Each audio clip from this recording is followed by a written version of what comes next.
రోజుల నుంచి బడ్జెట్ గురించి, ఈ రాష్ట్ర ఆర్థిక పరిస్థితి గురించి తెలుగుదేశం పార్టీ కూటమి ప్రభుత్వం వాళ్ళు మాట్లాడుతున్న తీరు చూస్తుంటే అసలు ఎలాంటి పదాలు వాడుతూ ఉన్నారంటే, ఏదో ఈ రాష్ట్రంలో 5 ఏళ్ల పాటు ఒక ఆర్థిక విధ్వంసం జరిగిందని, ఇది ఒక ఆర్థిక ఉగ్రవాదం నడిచిందని, ఇలా రకరకాలుగా మాట్లాడుతూ ఉన్నారు. ప్రజల మెదళ్లలోకి విషాన్ని నింపాలని ప్రయత్నం చేస్తున్నారు. అసలు ఆశ్చర్యంగా ఉంది. గత 5 ఏళ్ల కాలంలో ఈ దేశంలోనే సంక్షేమానికి ఒక బ్రాండ్ అంబాసిడర్ లాగా ఆనాటి ముఖ్యమంత్రి గౌరవనీయులు జగన్మోహన్ రెడ్డి గారు దేశంలో ఏ రాష్ట్రంలోని ఏ ముఖ్యమంత్రికి సాధ్యం కాని విధంగా డీబీటీ కింద 2,73,000 కోట్ల రూపాయలు నేరుగా ప్రజల అకౌంట్లో వేస్తే అది ఆర్థిక ఉగ్రవాదం అంటాడు ఒక ఆయన. ఇంకొక ఆయన అంటారు అసలు ఆ విధ్వంసం అంటున్నారు.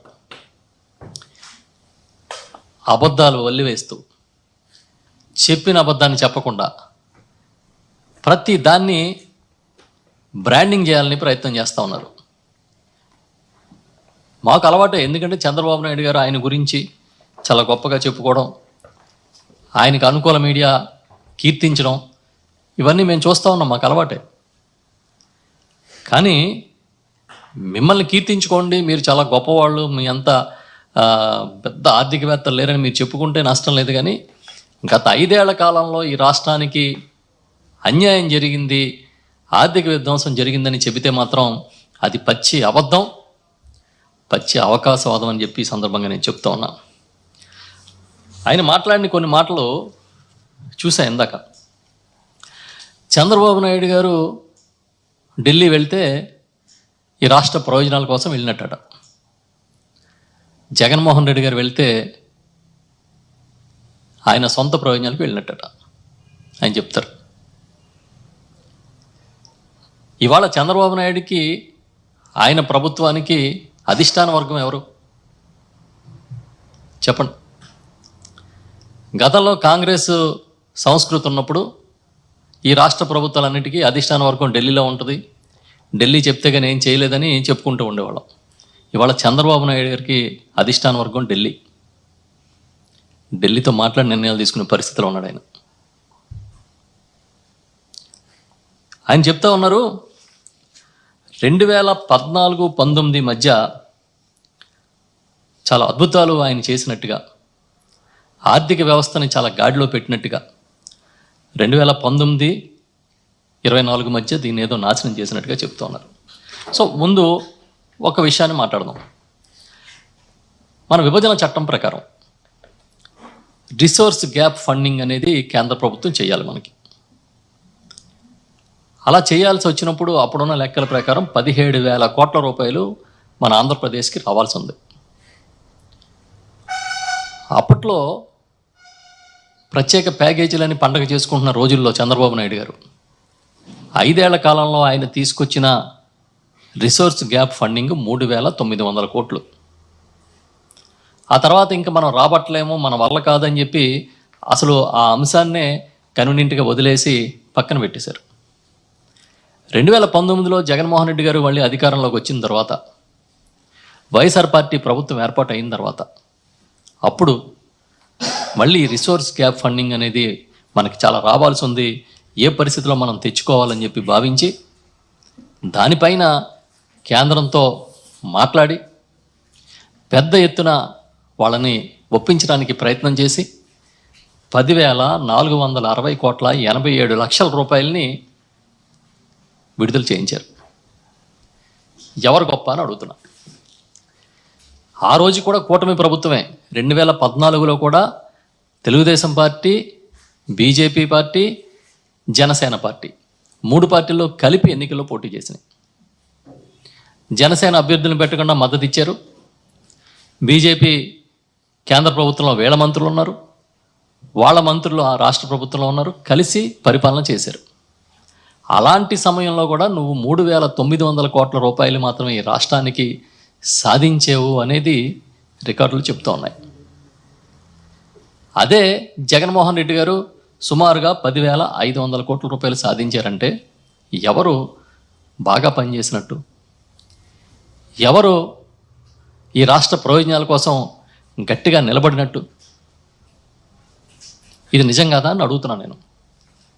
అదే కాకుండా ఆర్థిక మంత్రి కేశవ్ గారు చెప్తారు, ఆయన చాలా బాగా మాట్లాడగలుగుతారు, ఒప్పించడానికి చాలా చక్కగా మాట్లాడగలుగుతారు.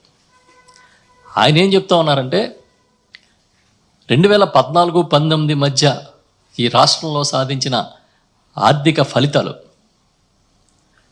2019-24 మధ్య ప్రభుత్వం సాధించిన ఫలితాలతో పోలిస్తే చాలా వెనకబడి ఉన్నట్టు, వాళ్ళు చాలా విజయాలు నమోదు చేసినట్టుగా ఆయన చెప్తా ఉన్నారు.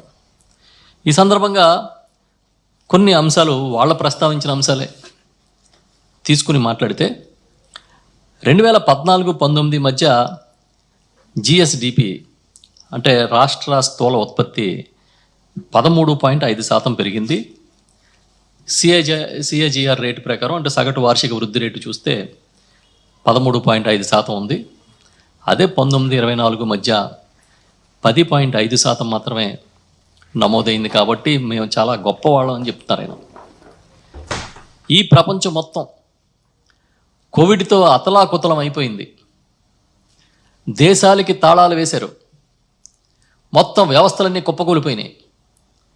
చాలా చోట్ల తినడానికి తిండి లేదు, తాగడానికి నీళ్లు లేని పరిస్థితి. చాలా భయంకరమైన పరిస్థితులు నెలకొన్నప్పుడు ఒక్క ఆంధ్రప్రదేశ్ రాష్ట్రంలోనే ఆనాటి ముఖ్యమంత్రి గౌరవనీయులు జగన్మోహన్ రెడ్డి గారు కోవిడ్ని చాలా సమర్థంగా ఎదుర్కొన్నారు. సమర్థంగా ఎదుర్కోవడమే కాదు, అంత కోవిడ్ పరిస్థితుల్లో కూడా ఏ ఒక్క సంక్షేమ పథకాన్ని ఆపలే. ప్రతి పథకం కింద డబ్బులు ఇచ్చారు. దాంతోపాటు పేషెంట్లు ఉన్న ఇళ్ళకి మందులు పంపించారు, ఉచితంగా పరీక్షలు చేయించారు, ఉచితంగా నిత్యావసర వస్తువులు ఇచ్చారు, ఆర్థిక సహాయం కూడా చేశారు, భోజనాలు పెట్టారు. ఇవన్నీ చేసి ఆ రోజు ఆయన నిలబెట్టబట్టే ఈ 10.5% వచ్చింది. ఈ సందర్భంగా ఒక్క విషయాన్ని మనం చూడాలి. ప్రపంచవ్యాప్తంగా పడిపోయినప్పుడు కూడా మన రాష్ట్రంలో చాలా సమర్థంగా వ్యవస్థను నడిపించారనడానికి ఉదాహరణ ఏంటంటే జీడిపిలో అంటే దేశ స్థూల ఉత్పత్తిలో మన రాష్ట్ర స్థూల ఉత్పత్తి షేర్ చూస్తే మీకు మనకే మనం చేసింది చాలా స్పష్టంగా కనిపిస్తుంది. ఇంచుమించుగా 4.47% నుంచి 4.83% పెరిగింది. ఇది జాతీయ స్థూల ఉత్పత్తి పెరుగుదల రేటు కన్నా ఎక్కువ. ఇది దీన్ని బట్టి మనకేమర్థమవుతుంది? ఈ రాష్ట్రంలో మెరుగైన ఫలితాలు నమోదైనని మనకు అర్థం అవ్వట్లేదా? మెరుగైన పురోగతి సాధించామని మనకు అర్థం కావట్లేదా? 2014-19 మధ్య 4.47% ఉంటే 19-24 మధ్య 4.83% నేను చెప్పిన ప్రతికూల పరిస్థితుల్లో కూడా ఈ జీడిపిలో మన వాటా. అంటే అర్థం ఏంటి? అప్పటికన్నా మీ హయాంలో 5 ఏళ్ల కన్నా ఈ ప్రభుత్వ హయాంలో 5 ఏళ్ళు మెరుగైన ఫలితాలు వచ్చాయని. ఇంకా కొన్ని విషయాలు కేశవ్ గారు, ఆర్థిక మంత్రి వర్యులు పయ్యావుల కేశవ్ గారు ప్రస్తావించింది చూస్తే ఆయన అంటారు చాలా బాధపడిపోయారు ఆయన. అంటే ఎంత అంటే చిక్కీలు పిల్లలకి పెట్టాల్సిన చిక్కీలకు కూడా బకాయిలు పెడతారా అని ఆశ్చర్యపోయాడు ఆయన. చిక్కీలకి బకాయిలు పెట్టారని బాధపడిపోతూ ఉన్నారు. కానీ వీళ్ళ గవర్నమెంట్లో వీళ్ళ ప్రభుత్వం అధికారంలో ఉన్నప్పుడు పిల్లలకి సప్లై చేసే పాలుకి గుడ్లకి 148.60 కోట్ల రూపాయలు పెండింగ్ పెడితే జగన్మోహన్ రెడ్డి గారు ముఖ్యమంత్రి అయిన వెంటనే తీర్చిన మాట అబద్ధమా? మీ డిపార్ట్మెంట్ లెక్కల్లో ఉంటాయి చూడండి. ఒక గవర్నమెంట్ కంటిన్యూస్ ప్రాసెస్. ఈ ప్రభుత్వం 2019 నాటికి మారి జగన్మోహన్ రెడ్డి గారు ముఖ్యమంత్రి అయ్యే నాటికి, వైఎస్ఆర్ పార్టీ ప్రభుత్వం వచ్చిన నాటికి మీ బకాయిలు ఎంత? ఇంచుమించుగా 42,183 కోట్లు మీరు బకాయి పెట్టేసి వెళ్ళిపోయారు. డిస్కమ్ల బకాయిలే 21,541 కోట్లు ఉన్నాయి. ఇవన్నీ ఎవరు తెచ్చారు? జగన్ గారు తీర్చలేదా? అంటే ఏదో పిల్లలకు కూడా బకాయిలు పెట్టేశారు, అతి కష్టం మీద మేము నడుపుతున్నాం అన్నట్టుగా మీరు చెప్పాలని ప్రయత్నం చేస్తున్నారు. కానీ మీరు గతంలో చూస్తే అసలు మీరు బకాయి పెట్టని రంగమే లేదు. అసలు సంక్షేమం మీద శ్రద్ధే లేదనే విషయం మీకు 2014-19 మధ్య మీ పరిపాలన చూస్తే ఎవరికైనా అర్థమవుతుంది. ఇంకా మా నాయకుడు జగన్మోహన్ రెడ్డి గారు ఏది ఆగినా పర్వాలేదు, సంక్షేమం ఆగకూడదు అనేది ఆయన ఒక బ్రాండ్గా తీసుకున్నారు. అందుకే మీకు కోవిడ్లో కూడా ఎంత కష్టమైన అమలు చేయగలిగారు. అసలు మధ్యాహ్న భోజన పథకం అనేది ఒక రివల్యూషన్ ఈ రాష్ట్రంలో. ఏ మెనూ పెట్టాలో స్వయంగా ముఖ్యమంత్రి చూశారు. పిల్లలకి ఏ రోజు ఏ భోజనం పెట్టాలో ఆయన డిసైడ్ చేశారు. చివరికి రక్తహీనత ఉన్న పిల్లలు, ప్రత్యేకించి విద్యార్థినులు రక్తహీనత ఉంటుందని రాగి జావ కూడా అడిషనల్గా ఇచ్చిన ప్రభుత్వం ఏదైనా ఉంటే అది జగన్మోహన్ రెడ్డి గారి ప్రభుత్వం. మీరు మాత్రం ఏదో పిల్లల కోసం కూడా మేము శ్రద్ధ పెట్టలేనట్టుగా మాట్లాడుతూ ఉన్నారు. ఇది కరెక్ట్ కాదు. ఇది మీరు గొప్పలు చెప్పుకోండి. ఇంకో జగన్ గారు ఇవే చేశారు, మేము ఇంతకు మించి పిల్లలకి పెడతామని చెప్పండి. మేము చిక్కీలు పెట్టాం, మీరు ఎంతకన్నా గొప్ప పెడతానని చెప్పండి. వాళ్ళ ఆరోగ్యం కోసం మేము చేసిన వాటికన్నా ఇంకా గొప్ప కార్యక్రమాలు టేకప్ చేస్తానని చెప్పండి. అది మానేసి ఏదో ఇప్పటికీ ఏదో మీరే చాలా గొప్పగా పనిచేస్తున్నట్టు, మేమంతా అసలు గాలికి వదిలేసినట్టుగా చంద్రబాబు నాయుడు గారు చాలా దుర్మార్గమైన ప్రచారం చేస్తూ ఉన్నాడు. నేను అడుగుతా ఉన్నా, మీరు ఇంకొక తీసుకుంటే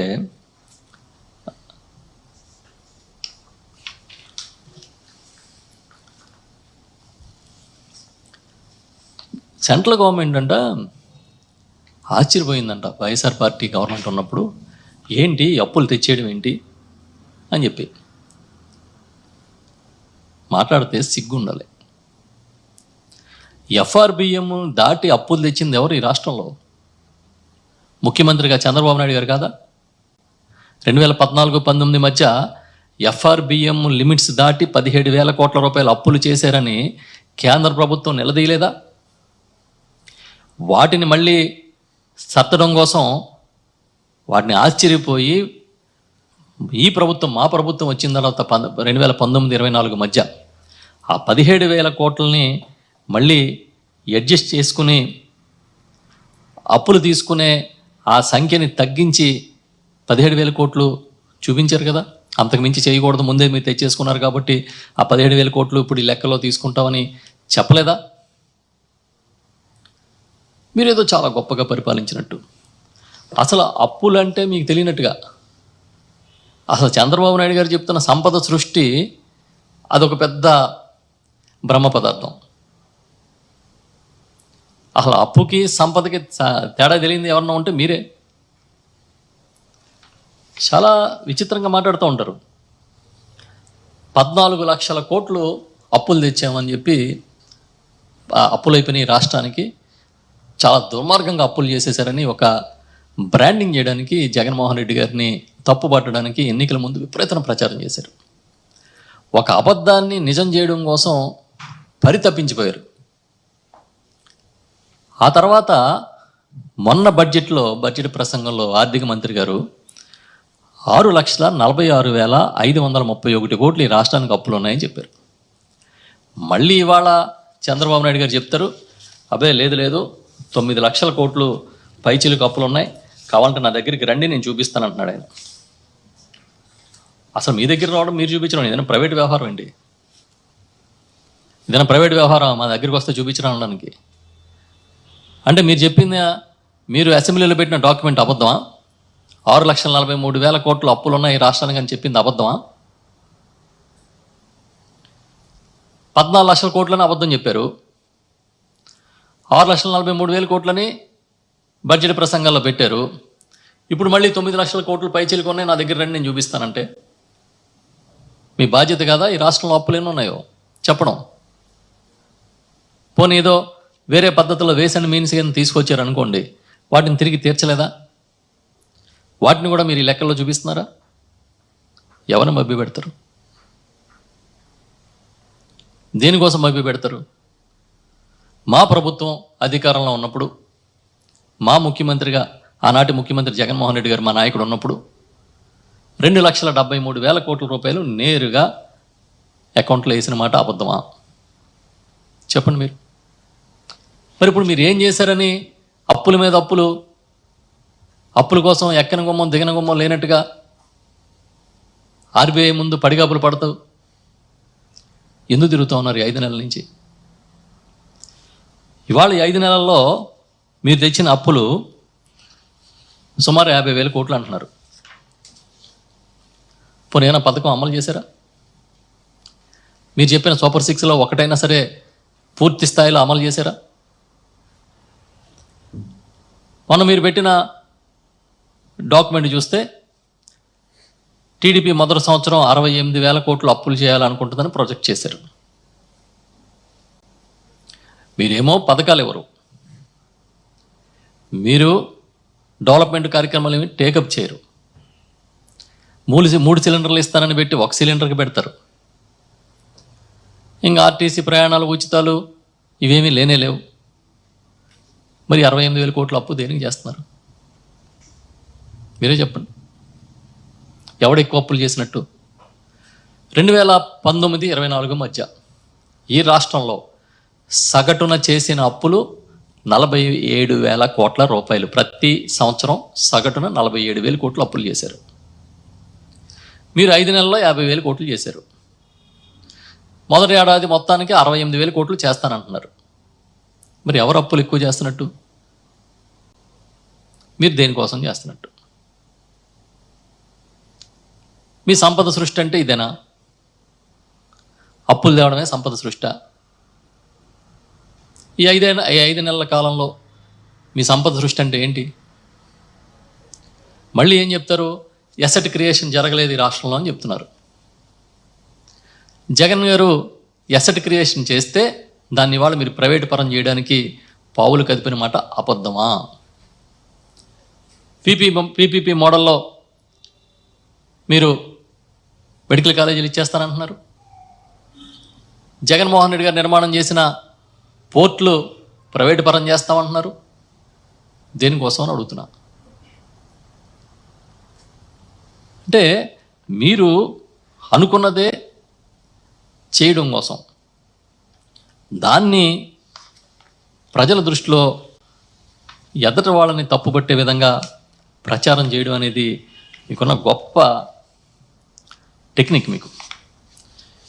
ఇంకా ఆయన చెప్తాడు, ఈ బడ్జెట్లో కేశవ్ గారు చెప్తున్నారు ఏంటంట, ఈ ఏపీ ఫైనాన్స్ కార్పొరేషన్ అని, స్టేట్ ఫైనాన్స్ కార్పొరేషన్ అని ఒక కార్పొరేషన్ ద్వారా నిధులు తీసుకొచ్చి దాన్ని స్కీములకి మళ్లించేశారు, ఆదాయం లేని కార్పొరేషన్కి అని. సార్ నేను సూటిగా ఆర్థిక మంత్రి కేశవ్ గారిని అడుగుతున్నా, రాష్ట్రంలో 2014 ముందు ఒక్కసారి గుర్తు తెచ్చుకోండి, మీరు ఇచ్చిన ప్రధానమైన హామీ ఏంటి? రైతు రుణమాఫీ. రైతు రుణమాఫీ ఈ రాష్ట్రంలో 5 ఏళ్ల కాలంలో మీరు చేశారా? నాబార్డు అంచనాల ప్రకారం, లేదంటే ఈ స్టేట్ లెవెల్ బ్యాంకర్స్ కమిటీ అంచనాల ప్రకారం సుమారు 87,000 కోట్లు రైతులకి ఆనాటికి అప్పు ఉంది. 5 ఏళ్ల కాలంలో మీరు ఇచ్చిన రుణమాఫీ మొత్తం 15,000 కోట్లు. ఈ 15,000 కోట్లు కూడా క్రియేట్ చేయడం కోసం రైతు సాధికార సంస్థని, ఒక సంస్థని మీరు పెట్టారు, లేదా ఒక కార్పొరేషన్ పెట్టి ఆ కార్పొరేషన్ ద్వారా ఫండ్స్ రేజ్ చేసి ఈ రుణమాఫీ అమలు చేయడానికి, ఇవ్వలేకపోయిన దానికి ఇచ్చేమని ప్రజలను మభ్యపెట్టడం కోసం ఒక పసుపు పచ్చ బాండ్లు పేపర్లో ముద్రించి మళ్ళీ రైతులకి ఆ చేతుల్లో పెట్టి పండగ చేసుకోమని మీరు చెప్పారా లేదా ఎన్నికల ముందు? మీరేమో రైతు సాధికారి సంస్థని, ఒక సంస్థని క్రియేట్ చేయొచ్చు, రుణమాఫీ కోసం అప్పులు తేవడానికి ప్రయత్నాలు చేయొచ్చు, కానీ ఏపీ స్టేట్ ఫైనాన్స్ కార్పొరేషన్ని అవసరానికి వాడుకోకూడదు, ఈ రాష్ట్ర ప్రయోజనాలకి వాడకూడదు. 2014 ఎన్నికల ముందు రైతు రుణమాఫీ చేస్తానని చెప్పి ఏరు దాటి తెప్ప తగలేసి ఆ రోజు రైతులు నిలువున ముంచేసి మేము చాలా ఆర్థిక నిపుణులం, మేము చేసినంత గొప్పగా ఎవరు చేయలేరు అని మాట్లాడుతూ ఉన్నారు. మీరు ఏదన్నా తీసుకోండి, 2019కి జగన్మోహన్ రెడ్డి గారి చేతికి రాష్ట్ర పరిపాలన వచ్చే నాటికి విత్తనాల దగ్గర నుంచి, ధాన్యం దగ్గర నుంచి అన్ని బకాయిలే కదా. విత్తనాలకు ఒక 350 కోట్లు ఇవ్వలేదు, ధాన్యానికి ఒక 960 కోట్లు ఇవ్వలేదు, ఫీజు రీయింబర్స్మెంట్కి 2800 కోట్లు ఇవ్వలేదు, ఆరోగ్యశ్రీ బకాయిలు. ఏదైనా తీసుకోండి, ఏ స్కీమ్ అయినా మీరు బకాయి పెట్టకుండా ఉన్నారా? ఎంప్లాయీస్కి డిఏలు ఇవ్వలేదు. మళ్ళీ వచ్చి ఇప్పుడు మీరు ఏం చెప్తారంటే అసలు మాది చాలా గొప్ప ఆర్థిక నైపుణ్యం కలిగిన ప్రభుత్వం అని మీరు చెప్పాలని, మభ్య పెట్టాలని ప్రయత్నం చేస్తారు. మేము ఒకటే చెప్తున్నాం, మీకు మాకు ఉన్న తేడా ఏంటంటే మీరు చెయ్యకపోయినా అద్భుతంగా ఒక రంగుల ప్రపంచాన్ని సృష్టించి బ్రహ్మాండంగా జరిగిపోయినట్టు మభ్య పెట్టగలుగుతారు. మా ప్రభుత్వం చేసినా చెప్పుకోలేని పరిస్థితి. మేము చెప్పినా మీ అనుకూల మీడియా దాన్ని ప్రజలకు చేరకుండా అబద్ధాలని ప్రచారం చేసి మీకోసం మీ కీర్తిని నిలబెట్టాలని నానా తంటాలు పడడం ఈ రాష్ట్రంలో మేము అందరం చూస్తూ ఉన్నాం. అసలు ఇవాళ మాట్లాడిన మాటలు చంద్రబాబు నాయుడు గారు చూస్తే ఎంత దుర్మార్గంగా మాట్లాడుతూ ఉన్నారంటే, సీక్రెట్ జీవోలు జగన్మోహన్ రెడ్డి గారు చాలా విపరీతంగా ఇచ్చేస్తున్నారని మాట్లాడేవారు ఆయన. ఇవాళ 10ల సంఖ్యలో సీక్రెట్ జీవోలు ఇచ్చారు. అంతెందుకు, ఇప్పుడు మీరు చేస్తున్న అరెస్టులు, సోషల్ మీడియా అరెస్టులు తీసుకుంటే ఒక్క ఎఫ్ఐఆర్ అయినా ఆన్లైన్లో పెడుతున్నారా? చెప్పండి, గుండెల మీద చేసి చెప్పండి. మీరు చాలా పారదర్శక ప్రభుత్వం అంటున్నారుగా, ఎందుకు ఆన్లైన్లో ఎఫ్ఐఆర్లు పెట్టట్లేదు? మీరు గుండెల మీద చేసి చెప్పండి. సీక్రెట్ జీవోలు ఇవ్వలేదా? నా దగ్గర లిస్ట్ ఉంది, ఏ జీవోలు సీక్రెట్గా ఇచ్చారో తీసుకొచ్చా.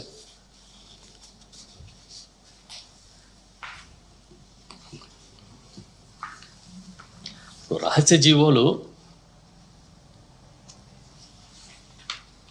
ఏ జీవోనైనా సరే వెబ్సైట్లో పెట్టాలని ఆ రోజు జగన్మోహన్ రెడ్డి గారు ఆ రోజు అధికార యంత్రాంగాన్ని ఆదేశించారు. 2 నెలల్లో ప్రతి జీవో వెబ్సైట్లో కనపడాలని చెప్పారు. ఇగో మీరు వచ్చిన 5 నెలల్లో ఇచ్చిన సీక్రెట్ జీవోస్, రహస్య జీవోలు వివరాలు ఇవన్నీ. ఇదేం అబద్ధమా? కొన్ని చంద్రబాబు నాయుడు గారు నేను చాలా సీనియర్ని, అసలు నాకున్నంత సీనియారిటీ కానీ అనుభవం కానీ ఎవరికి లేదని చెప్పినప్పుడు కనీసం దాన్ని కాపాడుకోవడానికి ప్రయత్నం చేయాలి. కానీ దురదృష్టం ఏంటంటే ఆయన నోటితో ఆయనే కొన్ని అబద్ధాలను చెప్తారు. ఎంత దిగజారిపోయి మాట్లాడాడంటే ఇవాళ ఆయన తల్లి మీద కూడా సోషల్ మీడియాలో దుష్ప్రచారం చేస్తున్నారని మాట్లాడాడు. ఈ మాట్లాడదగ్గ మాటలేనా అని అడుగుతున్నాం. జగన్మోహన్ రెడ్డి గారి తల్లి మీద వైఎస్ఆర్ పార్టీ దుష్ప్రచారం చేస్తుందని మాట్లాడతారా? ఈ మధ్య విజయమ్మ గారే బయటకు వచ్చి చెబితే, లెటర్ రాస్తే అది అబద్ధం అని, ఫేక్ అని మీ ఐటీడీపీలో ప్రచారం చేస్తే మళ్ళీ ఆమె వచ్చి వీడియో రిలీజ్ చేశారు కదా. అసలు ఏ రోజైనా సరే ఇవాళ మీరందరూ చాలా గురువింద గింజల్లాగా మాట్లాడుతున్నారు. తెలుగుదేశం పార్టీ సోషల్ మీడియా ఏ రోజు ఎలా ప్రవర్తించిందో చూస్తే ఆశ్చర్యం వేస్తుంది. వ్యక్తిత్వ హసనాలు, మహిళల్ని, కుటుంబ సభ్యుల్ని విడిచిపెట్టకుండా దుర్మార్గంగా చేసినవన్నీ మీరు మర్చిపోయారు. జగన్మోహన్ రెడ్డి గారు కాబట్టి తట్టుకోగలిగారు అలాంటి ట్రోలింగ్ని. అయినా కాదు, అసలు అందరినీ, ఆ పార్టీలో ఉన్న ప్రతి ఒక్క వ్యక్తిని, ప్రతి నాయకుడిని మార్ఫింగ్లు చేయడం, అబద్ధాల ప్రచారం చేయడం అన్నీ చేసి మళ్ళీ ఈరోజు వచ్చి చాలా చిత్రంగా వైఎస్ఆర్ పార్టీ ఒక దుర్మార్గమైన సోషల్ మీడియా అని ముద్ర వేస్తూ ఉన్నారు. వందలాది మందిని అరెస్ట్ చేస్తున్నారు, ఎఫ్ఐఆర్లు వేస్తున్నారు, కేసులు కడుతున్నారు, రిమాండ్లు పంపిస్తున్నారు. పోలీస్ ఆఫీసర్స్ అయితే నేను ఎప్పుడు వినలేదు కూడా.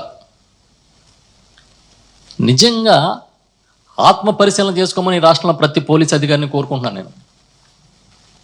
మీరు ప్రవర్తించే ప్రవర్తనకి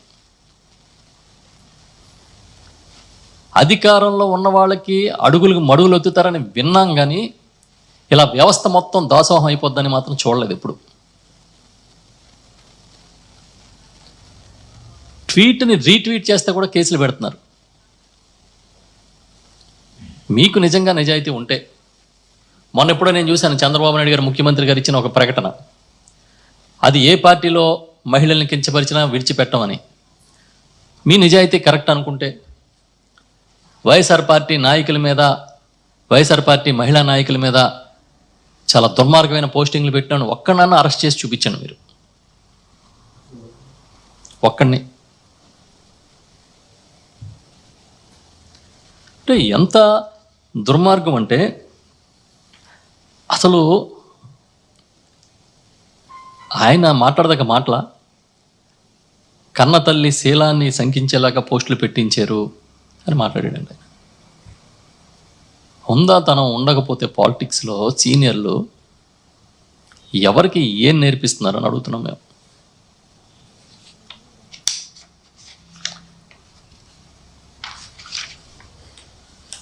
ఇసుక గురించి చాలా గొప్పగా చెప్తున్నారు, ఉచిత ఇసుక గురించి.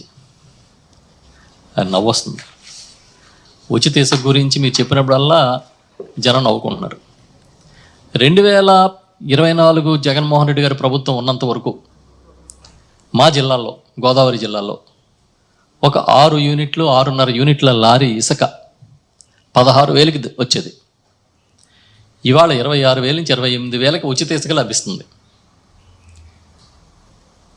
నేతి బీరకాయలో నెయ్యిలాగా ఉచితంలో, ఇసుకలో ఉచితం. ఇవాళ భవన నిర్మాణ కార్మికులు అల్లాడిపోతున్నారు పనులు లేక. చిన్న చిన్న వాళ్ళు, సగటు మధ్యతరగతి కుటుంబీకులు ఏదైనా చిన్న నిర్మాణం చేసుకోవాలన్నా కూడా ఇంకా ఇసుక ధర తగ్గుద్దేమో అని వెయిట్ చేస్తున్న పరిస్థితులు ఉన్నాయి. ఒక పని చేయండి చంద్రబాబు నాయుడు గారు, పోనేదో మేమైతే వైఎస్ఆర్ పార్టీ మాట్లాడితే మీకు విమర్శలాగా అనిపిస్తుంది. మీ పార్టీలో మీ సీనియర్ నాయకులను పిలుచుకుని మాట్లాడండి, వాళ్ళు చెప్తారు ఇసుక పరిస్థితి ఏంటో రాష్ట్రంలో. లేదంటే మీరు ప్రత్యేకంగా ఒక వేగుల్ని పంపించి తెప్పించుకోండి వివరాలు, వాళ్ళ దగ్గర సమాచారం తెప్పించుకోండి. అద్భుతం, అమోఘమని మనం సొంతంగా భుజకీర్తులు తగిలించుకుంటే ప్రయోజనం ఏమి ఉండదనేది ఈ సందర్భంగా నేను చెప్తా ఉన్నాను. ఇంకా చాలా మాట్లాడాడు ఆయన. పోలవరాన్నంట జగన్మోహన్ రెడ్డి గారు దెబ్బతీశారంట. ఆయన బ్రహ్మాండంగా కడితే పోలవరం ఎత్తు ఎందుకు తగ్గించారు? జాతీయ ప్రాజెక్టుగా టేకప్ చేసిన పోలవరం ప్రాజెక్టు ఎత్తు తగ్గించడానికి కారణం ఎవరో ప్రజలకి చెప్పి తీరాలి. ఇవాళ ప్రభుత్వం మేము డిమాండ్ చేస్తున్నాం. అసెంబ్లీ సమావేశాలు జరుగుతున్నాయిగా, పోలవరం ప్రాజెక్టు ఎత్తు ఎందుకు తగ్గించాల్సి వస్తుందో చెప్పండి. ఇవాళ పోలవరం ప్రాజెక్ట్ని బ్యారేజ్గా దాని స్థాయిని తగ్గించే పరిస్థితి ఎందుకు వచ్చింది? డయాఫ్రామ్ వాల్ గురించి మాట్లాడుతూ ఉన్నారు. అసలు ఎందుకు కేంద్ర ప్రభుత్వం సిడబ్ల్యూసి డిజైన్లు ఇవ్వలేకపోయింది? ఇవన్నీ మీరు చర్చకు పెట్టండి. ఈ రాష్ట్రంలో తెలుగు వారికి పోలవరం అంటే గుర్తొచ్చే మొట్టమొదటి పేరు డాక్టర్ వైఎస్ రాజశేఖర రెడ్డి గారు. మేమేదో చేసేసాం, మేమేదో చెందామనంటే నమ్మడానికి ప్రజలు ఏమీ సిద్ధంగా లేరు. ఆ లెగసీని కంటిన్యూ చేసి జగన్మోహన్ రెడ్డి గారు పోలవరం ప్రాజెక్ట్ని కంప్లీట్ చేయడానికి ఎంత కష్టపడ్డారో మాకు తెలుసు. దురదృష్టవశాత్తు 2 ఏళ్ళు కోవిడ్, ఇంకా ఉన్న 3 ఏళ్ళు డిజైన్స్ రావు, ఏది ముందో ఏది వెనకాలో తెలియకుండా నిర్మాణం చేసిన చరిత్ర ఎవరిది అంటే పోలవరంలో చంద్రబాబు నాయుడు గారి సర్కార్ది. ఇవన్నీ వాస్తవాలు. జయము జయము చంద్రన్నని పాటలు పాడుకుంటే సరిపోద్దా?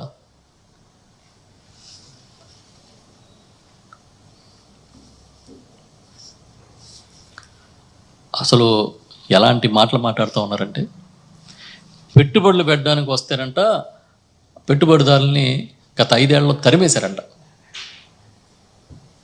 ఇప్పుడు అందరూ మళ్ళీ వెనక్కి వచ్చేస్తున్నారంట అందరూ.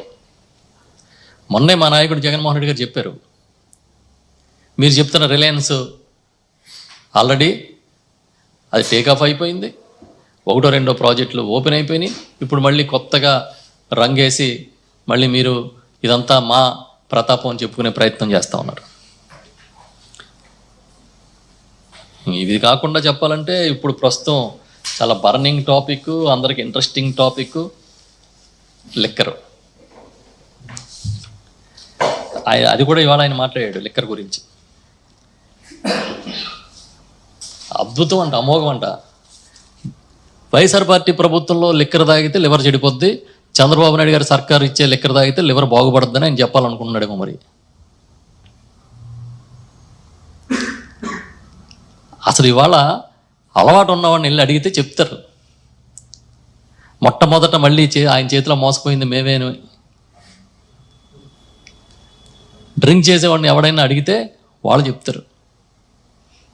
అవే బ్రాండ్లు, అవే రేట్లు, కొత్తగా కొన్ని యాడ్ చేశారంట. ఆ కొత్తగా యాడ్ చేసిన 99 రూపాయలు లిక్కర్ గురించి ఇందాక మా మిత్రుడు ఎవరో నాకు చెప్తా ఉన్నారు. 99 రూపాయలకి ఇచ్చే కొత్త బ్రాండ్లు Sumo classic whisky, Bengaluru whisky, royal, ట్రాపికానా, short whisky, Kerala malted whisky. ఈ విషయం ఏంటంటే ఇక్కడ 99 రూపాయలకి ఇస్తున్నారు, ఇదే తక్కువకి ఇస్తున్నామని చెప్పుకుంటున్నారు కదా. కానీ ఇదే మందు, ఇదే కంపెనీ తయారు చేసే, డిస్టిలరీ తయారు చేసే మందు, ఇదే క్వాలిటీ వేరే రాష్ట్రాల్లో 80 రూపాయలకి 85 రూపాయలకి అమ్ముతున్నారంట. ఆయనే చెప్పాడు నాకు ఇందాక. అంటే ఏంటంటే మీరు చేస్తే అది చేతిలో పోసుకుని తాగిన పవిత్ర తీర్థం లాంటిది. మేము చూస్తున్నాం ఆ షాపులు, దాని భోగవతం, మీ నాయకులు వాళ్ళని పీడించుకు తింటున్న పద్ధతి. చివరికి షాపులు వచ్చినప్పుడు కూడా మేము మోసపోయామని గగ్గోలు పెట్టేస్తున్నారు. ఏదో 20% మార్జిన్ ఇస్తామన్నారు, 10% ఇస్తున్నారని అదొక గోల్ నడుస్తుంది. సరే, మొత్తానికి అయితే మీ లిక్కర్ ఎత్తిగడ ఫలించిందో లేదో కొద్ది రోజులకు కానీ తెలియదు. అసలు గతం మర్చిపోయారు కానీ చంద్రబాబు నాయుడు గారి హయాంలో మోసపోయిన ఒక వర్గం ఉంటుందా ఎవరైనా? ఏ వర్గమైనా?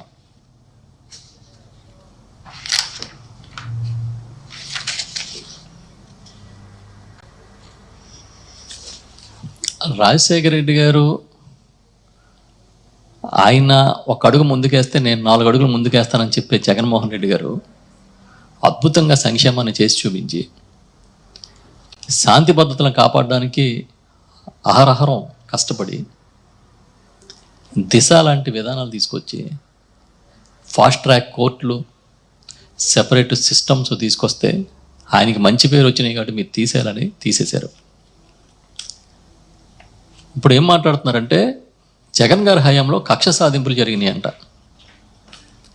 ఆయన కక్ష సాధించారు. 5 నెలల నుంచి మీరు ప్రేమిస్తున్నారా? అలా ఎన్ని దుర్మార్గమైన పనులు రాత్రి ఇళ్లలోంచి తీసుకుపోతూ ఉన్నారు. సోషల్ మీడియా అంటారు, లేకపోతే ఎప్పుడో ఏదో ప్రెస్ మీట్లో మాట్లాడాడంటారు. మీకు మాత్రమే ప్రత్యేకమైన రాజ్యాంగం ఏమైనా ఉందా? హక్కులు ఉన్నాయా? కక్ష సాధింపుకి కేర్ ఆఫ్ అడ్రస్ లాగా పనిచేస్తున్నారు మీరు. ఇప్పుడు మీరు నేర్పిస్తున్నారు ఇలాంటివన్నీ ఈ రాష్ట్రానికి, కొత్త విధానాలన్నీ. ఒకసారి సమీక్షించుకోమని కోరుకుంటున్నాను నేను. మీ పెద్దలందరూ కూర్చుని సమీక్షించుకోండి. అత్యాచారాలు జరుగుతున్నాయి, హత్యలు జరుగుతున్నాయి, శాంతి భద్రతలు సరిగా లేవని మీ క్యాబినెట్ సహచరులే పబ్లిక్గా మాట్లాడే పరిస్థితి వచ్చిందా లేదా? మీ క్యాబినెట్లో ఉన్న పెద్దలే శాంతి భద్రతలు ఫెయిల్ అయిపోయామని మాట్లాడే పరిస్థితులు వచ్చినాయి అంటే ఒక్క రోజైనా మీరు సమీక్షించారా? ఇందులో నిజం ఉందా లేదా, ఎక్కడ దెబ్బతింటున్నామని? మళ్ళీ దాన్ని తప్పించుకోవడం కోసం డైవర్షన్ పాలిటిక్స్ తీసుకొచ్చి సోషల్ మీడియా పేరుతో వందలాది మంది మీద కేసులు పెట్టడం, వేలాది మందికి నోటీసులు ఇవ్వడమా? మీకు గుర్తుందో లేదో, కాపు ఉద్యమాన్ని రాష్ట్రంలో అణిచేయడానికి కూడా ఇదే విధంగా వేలాది మంది మీద కేసులు పెట్టారు. ఇదే విధంగా ఎఫ్ఐఆర్లు నమోదు చేసి ఆడబడుచులను కూడా చూడకుండా కోర్టుల చుట్టూ తిప్పారు. ఆ తర్వాత జగన్ గారు ముఖ్యమంత్రి అయిన తర్వాత ఆ కేసులన్నీ ఎత్తేశారు. ఎందుకు గుర్తు చేస్తున్నానంటే ఇలాంటి కేసులు, అరాచకాలు మీకు కొత్త కాదు. మీరు చేసేదాన్ని విధ్వంసం అంటారా, లేకపోతే దేన్ని కేసులు ఎత్తేయడాన్ని విధ్వంసం అంటారా? తప్పు ఎవరు చేసినా తప్పే మేము సమర్థించాం. అందుకే మేము చెప్తున్నాం, మీరు ఏదైతే సోషల్ మీడియా ఎజెండా తీసుకున్నారో ఓకే, మీరు తీసుకున్నారు కనుక ఇతర పార్టీల మీద, నాయకుల మీద జరుగుతున్న ట్రోలింగ్ని కానీ, తప్పుడు పోస్టింగులను కానీ, మార్ఫింగులను కానీ, వ్యక్తిత్వ హసనాలు జరిగినప్పుడు కానీ అదే కఠిన వైఖరి అవలంబించాలని మేము డిమాండ్ చేస్తున్నాం. జగన్ గారి మీద అయితే మార్ఫింగ్ చేసేయచ్చా? జగన్మోహన్ రెడ్డి గారి మీద అయితే అబద్ధాలు, అవాకులు, చవాకులు పెట్టేయచ్చా?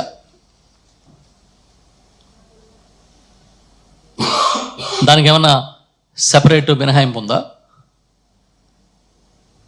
ఇవాళ మా గౌరవ పార్టీ అధ్యక్షులు జగన్మోహన్ రెడ్డి గారిని కలిసిన ఒక 500-600 మందిలో కనీసం 400 మంది మా మీద దుర్మార్గంగా కేసులు పెట్టారని చెప్పుకోవడానికి వచ్చిన వాళ్ళే ఉన్నారు అక్కడ.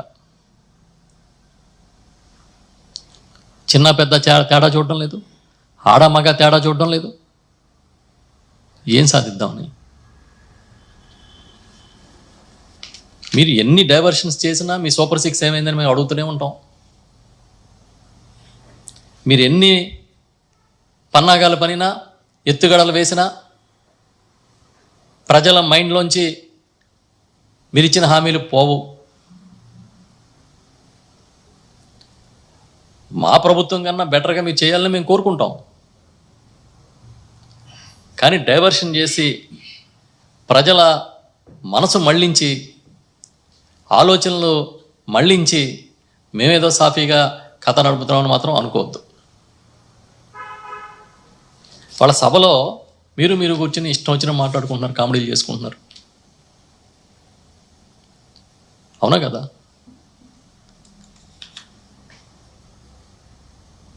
మేము చెప్తా ఉన్నాం, మీరు ఏ రాష్ట్ర ప్రయోజనాల కోసం అయితే హామీలు ఇచ్చారో ఆ హామీలు డిస్కస్ చేయండి. ఇదిగో మేము ఇచ్చిన హామీలు ఇవి, మనం ఇచ్చిన హామీల్లో ఈ టైంకి ఈ షెడ్యూల్ ప్రకారం, లేకపోతే ఈ టైం ఫ్రేమ్ ప్రకారం ఇవి ఇప్పుడు చేస్తామని చెప్పండి. సభ ముఖంగా మీకు ధైర్యం ఉంటే అవన్నీ వదిలేసి మీరు పబ్బం గడుపుకునే కార్యక్రమం చేస్తూ ఉన్నారు. అధికారంలోకి వచ్చిన 5 నెలలకు కానీ full time budget, full shape budget పెట్టలేకపోయిన వాళ్ళు మీరు. ఆర్థిక సంస్కరణల గురించి, ఆర్థిక విధ్వంసాల గురించి మాట్లాడుతూ ఉన్నారు. దయచేసి డైవర్షన్ పాలిటిక్స్ ఆపేసి ప్రజలకి మేలు చేసే విధంగా పరిపాలన కొనసాగించమని చెప్పి మేము డిమాండ్ చేస్తున్నాం.